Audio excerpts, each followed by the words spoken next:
Perdão, no Arthur Jorge. A gente falava há pouco do Luiz Castro, pretendido pelo Galo. E aqui eu confesso que é um grande enigma para mim, porque a apuração do GE aponta para Renato, conversando com o Vasco, do Pedrinho. Como o Pedrinho foi nosso comentarista, eu lembro de tudo que o Pedrinho defendia como conceito de futebol. E eu sou um admirador do Renato. Eu acho que o Renato entrega muito resultado. No Grêmio, especialmente, ele entregou em todas as temporadas, no mínimo, classificação para Libertadores. Só nessa é a única temporada que ele não consegue levar o time dele à Libertadores. Mas aí eu fico vendo o interesse do Vasco no Renato e lembro do Pedrinho como comentarista. Confesso que, para mim, causa uma estranheza.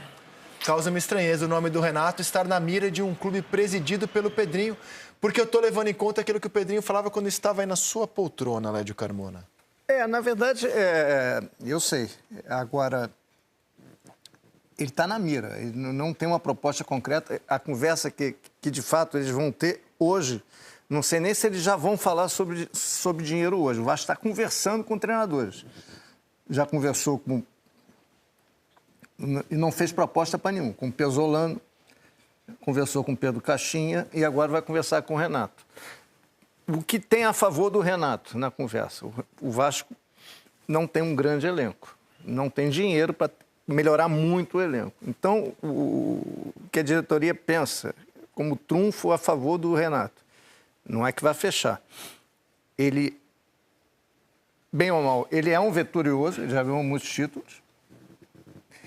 Ele motiva muito o grupo, ele consegue ter uma relação forte com o grupo. E ele é bom de Copas. É um técnico que tem bons resultados em Copas. O Vasco sabe que é muito difícil ele conseguir disputar qualquer campeonato hoje para ser campeão em pontos corridos, no sistema de pontos corridos.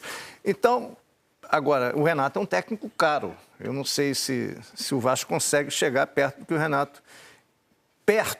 que o Renato ganhava no Grêmio.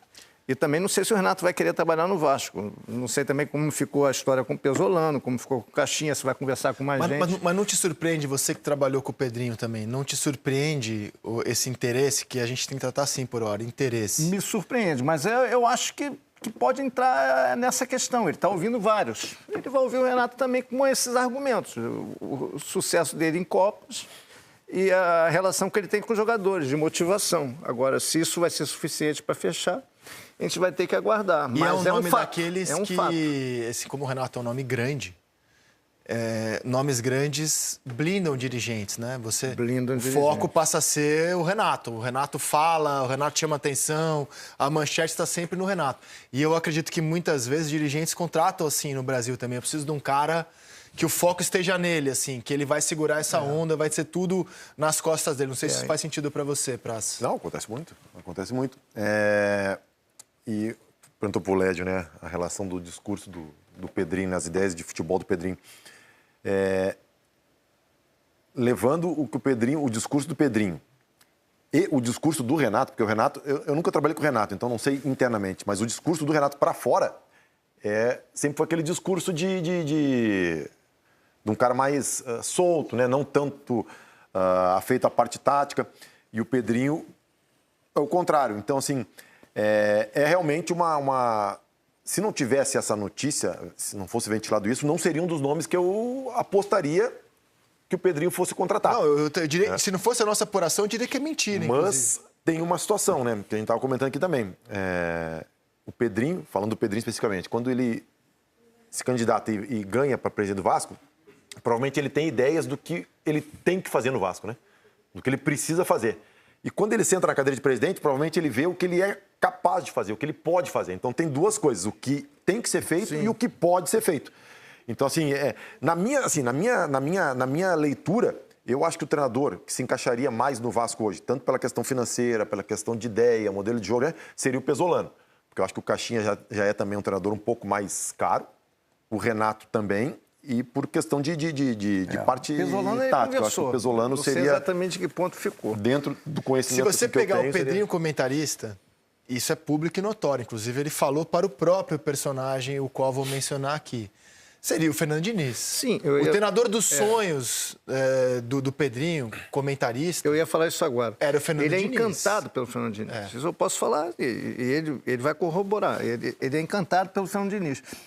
Só que em nenhum momento ele fez proposta pelo Fernando Diniz, nem antes do Diniz ir para o Cruzeiro. Por quê? Porque na cabeça dele, o Diniz precisa de trabalhar num clube que ele tenha muito tempo para organizar as ideias dele. Tem que ter um cenário. Aquele cenário e o Pedrinho, me parece que ele não consegue enxergar esse tempo para o Fernando Diniz executar todo o processo dele no Vasco, como ele está tendo dificuldade de executar no Cruzeiro também. Mas é isso, ele é encantado pelo Fernando Diniz. Eu fiz a estreia do Fernando Diniz na seleção brasileira em Belém, contra a Bolívia, com o Pedrinho. Ele estava no mesmo hotel da seleção.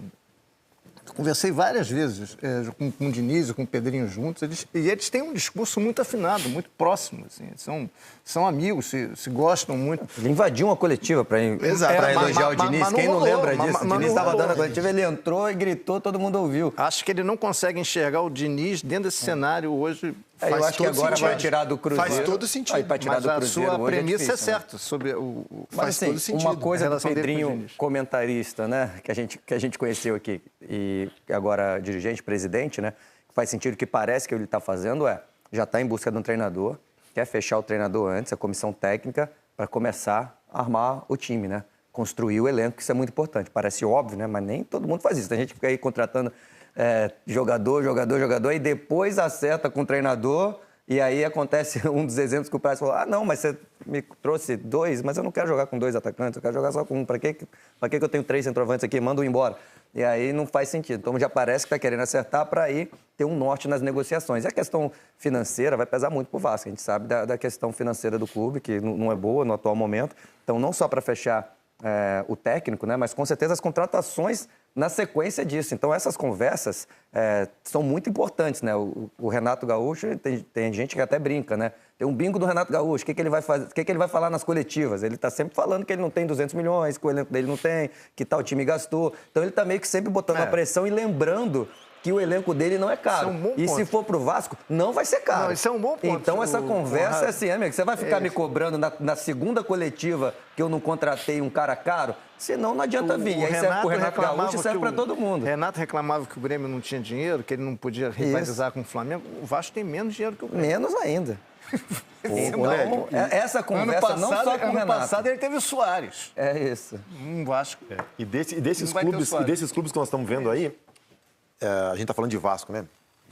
E eu acho que tem um fator que dificulta mais para o Pedrinho ainda. Tem a questão financeira, né? Porque o Atlético Mineiro tem uma SAF constituída já, com os 4 R's. O Grêmio é um clube associativo. O Mirassol tem um dono. O Santos é um clube associativo, mas que hoje tem o Marcelo Teixeira, que é um cara que comanda tudo lá.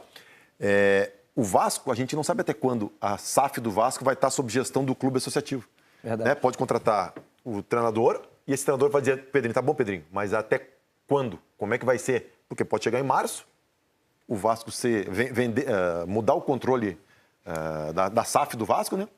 E o cara e o novo dono fala Como aconteceu o inverso com o Álvaro Pacheco, contratado pela 777.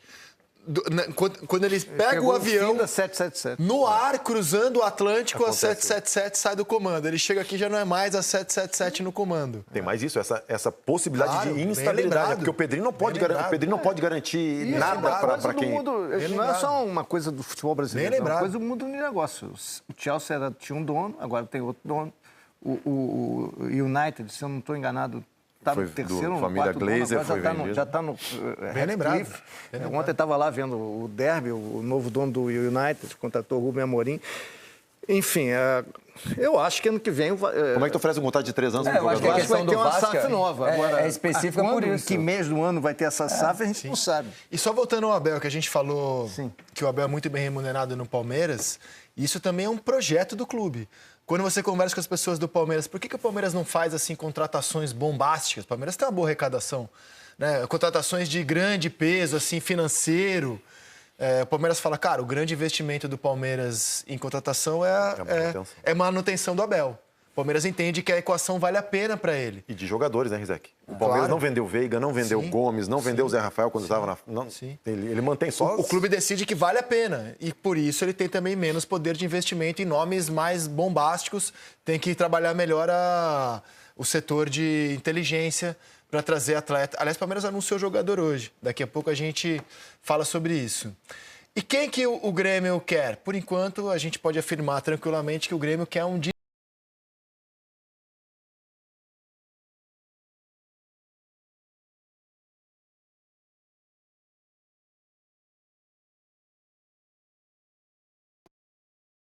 Oi, oi, oi. Alô, é isso aí, galera do Vascão. O áudio tava ruim aqui, tive que mexer.